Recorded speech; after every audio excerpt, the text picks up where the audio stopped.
Thomas the tank engine was a really useful engine. He was so useful that he was given his very own branch line to run on.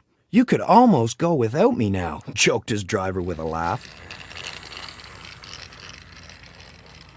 "My driver says I don't need him now," Thomas bragged to the other engines. "You wouldn't dare go out without your driver," said Percy, the little green engine. "I might," said Thomas. "Just wait and see."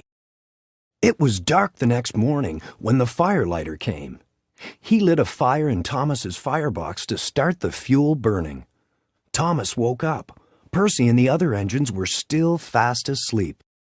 Thomas suddenly remembered his boast. "I'll show them," he said. "My driver hasn't come yet. Here goes." Thomas thought he was being clever, but he was only moving because a careless cleaner had meddled with his controls. When Thomas tried to stop, he couldn't. He just kept rolling along. "The buffers will stop me," Thomas said hopefully. But his wheels left the rails and crunched on the pavement. "Oh no," he exclaimed, and shut his eyes. Up ahead was the station master's house. He and his family were inside, having a breakfast of ham and eggs. Crash! The house rocked.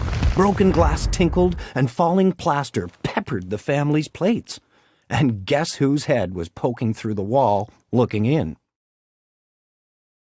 The station master angrily walked out and shut off Thomas's steam.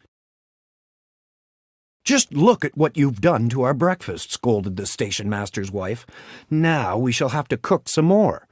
She banged the door on her way to the kitchen. More plaster fell on Thomas. Thomas felt sad. The plaster tickled his nose. He wanted to sneeze, but he didn't dare, in case the house fell on him. Nobody came for a long time.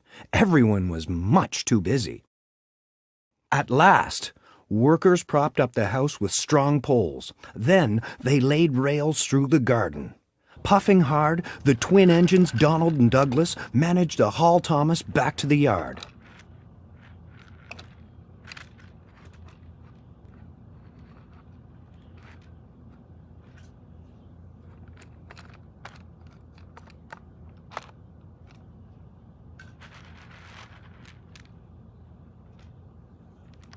Thomas's smokestack was bent. Bits of fence, a bush, and a broken window frame decorated his badly twisted front.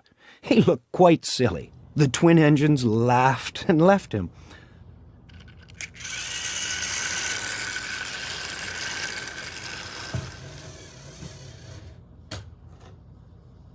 Thomas knew he had behaved badly.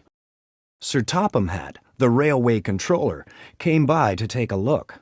"You are a very naughty engine," he said to Thomas. "I know, sir," Thomas said. "I'm sorry, sir." "You must have your front mended," Sir Topham Hatt said. "Meanwhile, a diesel will do your work." "A diesel?" Thomas sputtered in surprise. "Yes, Thomas, diesels always stay in their sheds. Diesels never run off to breakfast in station masters' houses," said Sir Topham Hatt. A diesel came the next day to help out.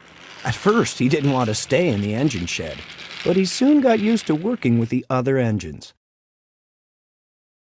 Finally, Thomas came back, all mended and ready for work.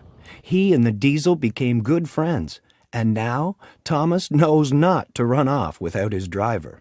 The end.